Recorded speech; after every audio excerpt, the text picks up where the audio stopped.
घटना चक्र की टेस्ट सीरीज जो है प्रैक्टिस सेट नंबर 9 यहाँ पे देख लेते हैं।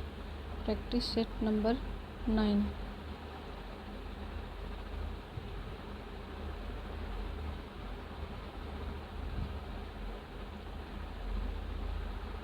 निम्नलिखित अनुच्छेद को पढ़कर उसके नीचे दिए गए प्रश्नों के उत्तर दीजिए। भाषा में लिंग विषयक चिंतन की परंपरा बहुत पुरानी है। भारतीय परिप्रेक्ष्य में पाणिनि से और ग्रीक में अरस्तु से ही चली आती है। इस चिंतन में दो पक्ष उभर कर आते हैं। लिंग प्राकृतिक अथवा सुविधानुसार है, सादृश्य पर आधारित है अथवा विसंगतियों पर आधारित है। तब से लेकर चली आती इस परंपरा में 17वीं सदी में बिना कारण के वह आदतन प्रयोग का पहलू जुड़ गया है और अर्नाल्ड और लांसलॉट ने इसे इसी रूप में लिया। हर्डर 1772 ईस्वी में और एडलंग 1783 में, हम्बोल्ट 1827 और ग्रिम 1890 आदि ने कल्पना और मानवीकरण की प्रवृत्तियों को भाषा में लिंग की उत्पत्ति का कारण बताया। इसमें सबसे महत्वपूर्ण ग्रिम के सिद्धांत को माना गया। ब्रुगमैन ने इस विवाद में कहा कि व्याकरणिक लिंग पहले से ही वहाँ था और यह केवल कल्पना की शक्ति का इस्तेमाल किया गया। ब्रुगमैन का कहना है कि बहुरूपीय भाषाओं में आ ई प्रत्यय मूल रूप से स्त्रीलिंग को व्यक्त नहीं करते हैं। ब्रुगमैन के सिद्धांत को रोथ ने अविश्वसनीय का शिखर सम्मेलन करार दिया। यह बहस चलते चलते जब संरचनावादी ब्लूमफील्ड तक आई तो उन्होंने कहा कि भाषा में लिंग का प्रयोग यादृच्छिक होता है।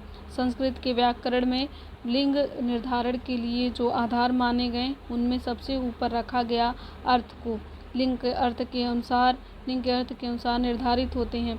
यदि ऐसा है तो समानार्थी या पर्यायवाची भी उसी लिंग के होने चाहिए, क्योंकि वे अर्थ के आधार पर ही एक समान संबंध रचनाओं से रखे गए हैं, पर ऐसा नहीं है।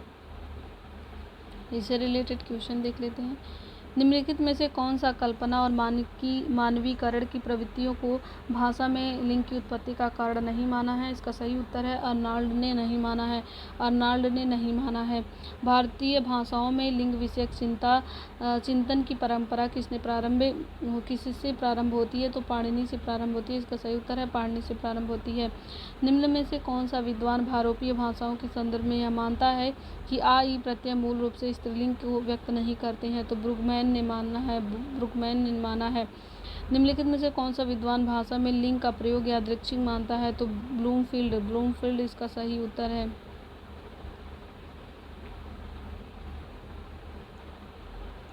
संस्कृत के व्याकरण में लिंग निर्धारण का प्रमुख आधार क्या है? तो इसका सही उत्तर है अर्थ। लक्ष्य का अनेकार्थक शब्द है निशाना। लक्ष्य का अर्थ होता है निशाना। नागर का पर्यायवाची शब्द है चतुर। माला फेरत जुग भया फिरा न मन का फेर, कर का मन का डारि दे मन का फेर। इस दोहे में कौन सा अलंकार है? यमक अलंकार है। इस दोहे में यमक अलंकार है। यह किसी की सहायता करने वाला सहायक। किसी की सहायता करने वाले के लिए एक शब्द क्या है? सहायक है। किस वाक्य में एक करण कारक का प्रयोग किया गया है? तो साधुओं की संगति से बुद्धि सुधरती है। साधुओं की संगत से बुद्धि सुधरती है। इसमें जो है करण कारक का कर्ता ने कर्म करण से मतलब यहाँ पे से संगति से बुद्धि सुधरती है, तो करण कारक है। अंतर्निहित शब्द का सही संधि विच्छेद होगा तो अंतःधन्निहित। अंतर्निहित शब्द का सही संधि विच्छेद होगा अंतःधन्निहित। हिंदी अकादमी की ओर से हर वर्ष सलाका सम्मान पुरस्कार किस क्षेत्र में दिया जाता है? तो इसका सही उत्तर है हिंदी को नई दिशा प्रदान करने के लिए। इसका सही उत्तर है हिंदी को नई दिशा प्रदान करने के लिए। क्रोध किस रस का स्थायी भाव है? तो जो क्रोध रौद्र रस का स्थायी भाव है। हिंदी में मैं का बहुवचन क्या है? मैं का बहुवचन हम होता है। मैं का बहुवचन जो है हम होता है। विरोध करना के लिए सही मुहावरा क्या है? सिर उठाना। विरोध करना के लिए सही मुहावरा क्या है? तो सिर उठाना इसका सही उत्तर है। स्रोत शब्द निम्नलिखित में से सही विकल्प है। स्रोत और स्रोत शब्दों का सही विकल्प चुनिए। तो स्रोत का मतलब होता है उद्गम और स्रोत का मतलब होता है स्तुति। स्रोत का मतलब होता है उद्गम और स्रोत का मतलब होता है स्तुति।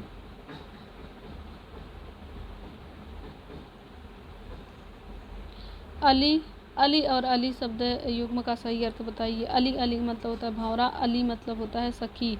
पुस्तक पढ़ी जाती है में कौन सा वाच्य है, तो इसमें कर्मवाच्य है। पुस्तक पढ़ना, पढ़ना क्या पढ़ रहा है, पुस्तक, पुस्तक क्या है, कर्म है, तो यह जो है कर्मवाच्य है। निम्न से कौन सा शब्द तत्सम नहीं है, तो नेह जो है तत्सम नहीं है। रेखांकित खंड को प्रतिस्थापित करने के लिए उपयुक्त विकल्प का चयन कीजिए। महंत जी ने आध्यात्म का अक्षर ज्ञान, महंत जी को अध्यात्म का अक्षर ज्ञान है, तो इसका सही उत्तर है महंत जी को अध्यात्म का, अध्यात्म ऐसे लिखा जाएगा, अध्यात्म ऐसे लिखा है, आध्यात्म नहीं होता बल्कि अध्यात्म होता है, ये सही उत्तर है। निम्नलिखित में से शुद्ध वाक्य है। बादशाह ने मुक्त हस्त दान दिया, बादशाह ने मुक्त हस्त दान दिया, ये सही उत्तर है। गम शब्द है, गम शब्द क्या है, तत्सम शब्द है। गम शब्द क्या है, तत्सम शब्द है। कपाल का पर्यायवाची क्या है, माथा, कपाल का पर्यायवाची क्या है, माथा, कपाल का पर्यायवाची क्या है, माथा, कपाल का पर्यायवाची शब्द क्या है, माथा है। जो शब्द संज्ञा की विशेषता बताते हैं उसे विशेषण कहते हैं। जो शब्द संज्ञा की विशेषता बताते हैं, जो शब्द संज्ञा की विशेषता बताते हैं उसे विशेषण कहलाते हैं। और जो शब्द और क्रिया विशेषण किसे कहते हैं, जो शब्द क्रिया और विशेषण की विशेषता बता रहे होते हैं, क्रिया की और विशेषण की विशेषता बता रहे होते हैं, उन्हें जो है क्रिया विशेषण कहते हैं। कमर टूटना का मुहावरे का अर्थ है निराश होना, कमर टूटना का अर्थ होता है निराश होना। ईसड़ा का अर्थ है अभिलाषा, ईसड़ा का अर्थ है अभिलाषा, ईसड़ा का अर्थ है अभिलाषा।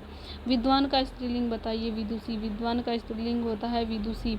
वाक्य में उचित विराम चिन्ह लगाएं। ओह, ओह बहुत कठिन समय आया है, तो ओह जो है एक्सक्लेमेटरी साइन लगेगा यहाँ पे, विस्मयादिबोधक चिन्ह लगेगा, तो ओह जो है एक्सक्लेमेटरी साइन यहाँ पे लगाएंगे, ओह बहुत कठिन समय आ गया है।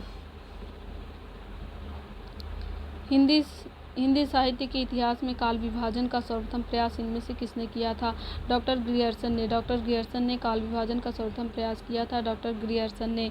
इनमें से कौन सा शब्द समास का विपरीतार्थक है, तो समास का विपरीतार्थक जो है व्यास है, समास का विपरीत क्या होता है, व्यास होता है। विस्मयादि बोधक अवयव का उदाहरण है, तो धन्य धन्य धन्य जो है विस्मयादि बोधक अवयव का उदाहरण है, धन्य धन्य विस्मयादि बोधक अवयव का उदाहरण जो है धन्य धन्य है। परमेश्वर में कौन सा समास है, कर्मधारय समास है, परमेश्वर में कौन सा समास है, तो यहाँ पे कर्मधारय समास है। अनुनासिक स्वरों का उच्चारण स्थान कौन सा है, तो नाक और मुंह, अनुनासिक स्वरों का उच्चारण स्थान कौन सा है, नाक और मुंह, नाक और मुंह है। इनमें से कौन सा तत्सम है, पवन, पवन जो है तत्सम है। इनमें से कौन सा बहुवचन है, प्राण बहुवचन है। इनमें से हिंदी के प्रथम सूफी कवि कौन है, मुल्ला दाऊद, हिंदी के प्रथम सूफी कवि कौन है, मुल्ला दाऊद हिंदी के प्रथम सूफी कवि हैं।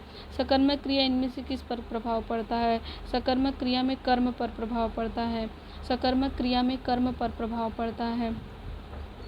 सकर्मक क्रिया में किस पर प्रभाव पड़ता है, तो सकर्मक क्रिया में कर्म पर प्रभाव पड़ता है। जिला योजना समिति की संरचना में किसके द्वारा निर्धारित की जाती है, तो राज्य विधायिका के द्वारा निर्धारित की जाती है। जिला योजना समिति की संरचना किसके द्वारा निर्धारित की जाती है, तो राज्य विधायिका के द्वारा निर्धारित की जाती है।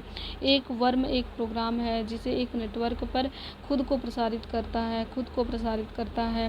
निम्न से उत्तर प्रदेश का लोक नृत्य क्या है, तो चरकुला जो है उत्तर प्रदेश का लोक नृत्य है। यूनियन कार्बाइड फैक्ट्री में औद्योगिक आपदा घटित हुई थी, तो यूनियन कार्बाइड फैक्ट्री में जो औद्योगिक आपदा घटित हुई थी यह जो है भोपाल में हुई थी, भोपाल में, इसका सही उत्तर है भोपाल। उत्तर प्रदेश की जमींदारी उन्मूलन और भूमि सुधार अधिनियम निम्नलिखित में से किस वर्ष में पारित किया गया, तो इसका सही उत्तर है 1950 में।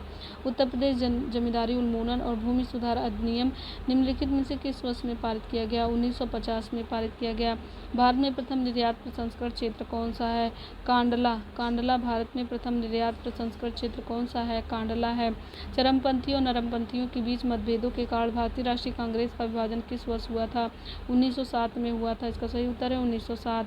ठोस पदार्थों में ऊष्मांतरण ऊष्मा हस्तांतरण की प्रक्रिया के रूप में जाना जाता है चालन। ठोस पदार्थों में ऊष्मांतरण ऊष्मा हस्तांतरण की प्रक्रिया के रूप में जाना जाता है, इसका सही उत्तर है चालन। किस मुगल शासक ने धार्मिक आधार पर लगाए गए जजिया और तीर्थयात्रा को समाप्त किया था, अकबर ने जजिया और तीर्थयात्रा कर को समाप्त किया था, अकबर ने जजिया और तीर्थयात्रा कर को समाप्त किया था। पेट्रोलियम निर्यातक देशों का संगठन ओपेक का गठन किया गया था, तो बगदाद सम्मेलन में किया गया था। पेट्रोलियम निर्यातक देशों का संगठन ओपेक का गठन बगदाद सम्मेलन में किया गया था, बगदाद सम्मेलन में किया गया था। भारतीय प्रौद्योगिकी संस्थान कानपुर की स्थापना किस वर्ष हुई थी? 1959 में कानपुर की स्थापना हुई थी। भारतीय प्रौद्योगिकी संस्थान कानपुर, भारतीय प्रौद्योगिकी संस्थान जो कानपुर वाला है उसकी स्थापना जो है 1959 में हुई थी, 1959 में हुई थी। केरल का पारंपरिक दस्ताने वाली कठपुतली शो कौन सा है?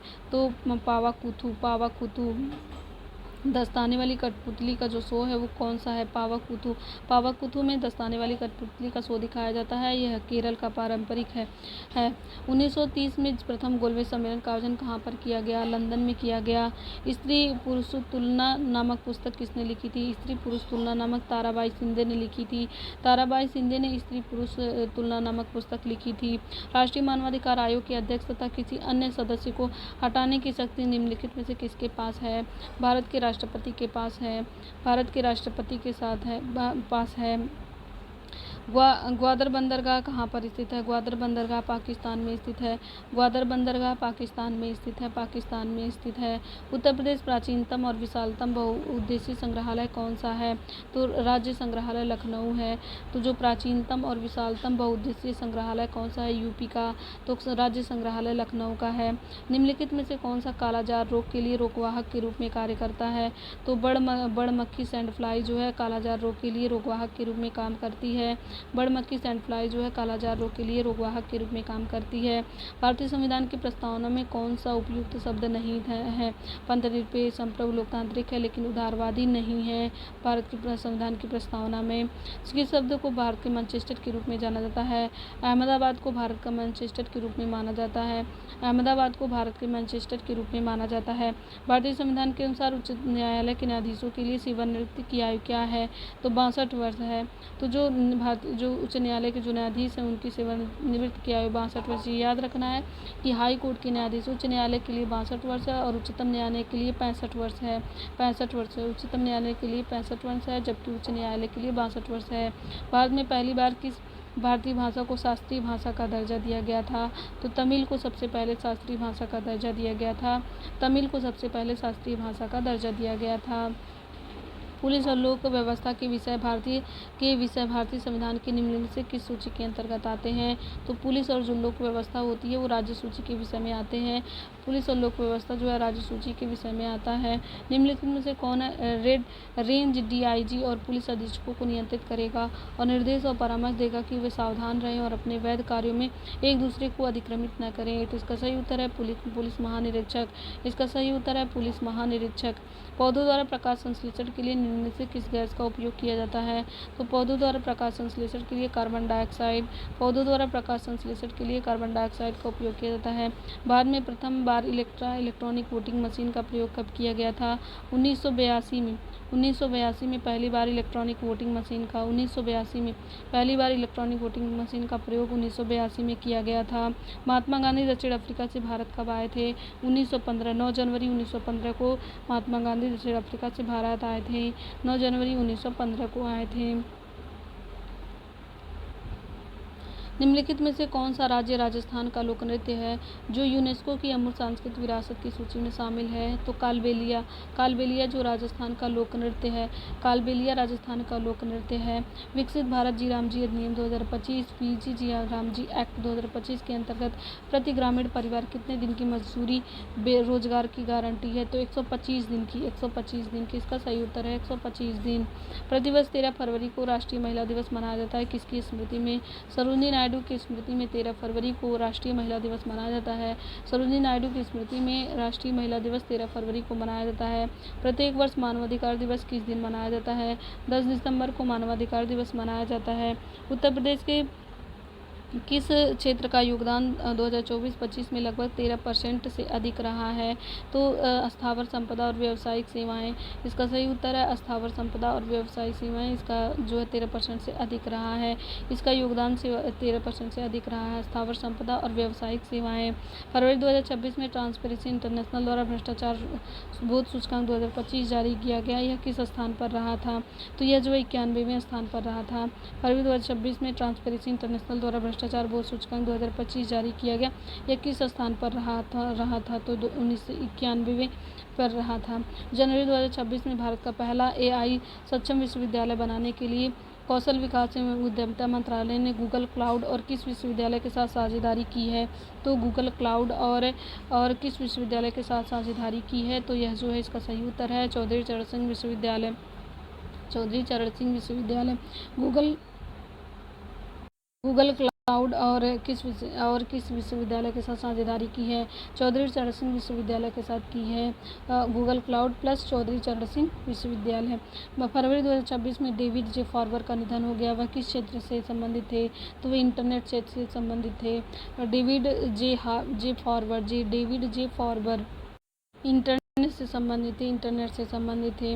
नवंबर 2025 में मौलाना आज़ाद राष्ट्रीय पुरस्कार 2025 किसे प्रदान किया गया? तो मोहम्मद लतीफ़ खान को मौलाना आज़ाद राष्ट्रीय पुरस्कार 2025 किसे प्रदान किया गया? मोहम्मद लतीफ़ खान को प्रदान किया गया। किस प्राचीन ग्रंथ को आयुर्वेद का विज्ञान का माना जाता है? तो चरक संहिता को आयुर्वेद का विज्ञान माना जाता है। चरक संहिता को आयुर्वेद का विज्ञान माना जाता है। नाइट्रोजन की खोज किसने की थी? डेनियल रदरफोर्ड ने की थी। नाइट्रोजन की खोज किसने की थी? नाइट्रोजन की खोज जो है डैनियल रदरफोर्ड ने की थी। तो इस सेट का जो है जीएस और हिंदी के क्वेश्चन कंप्लीट हुए।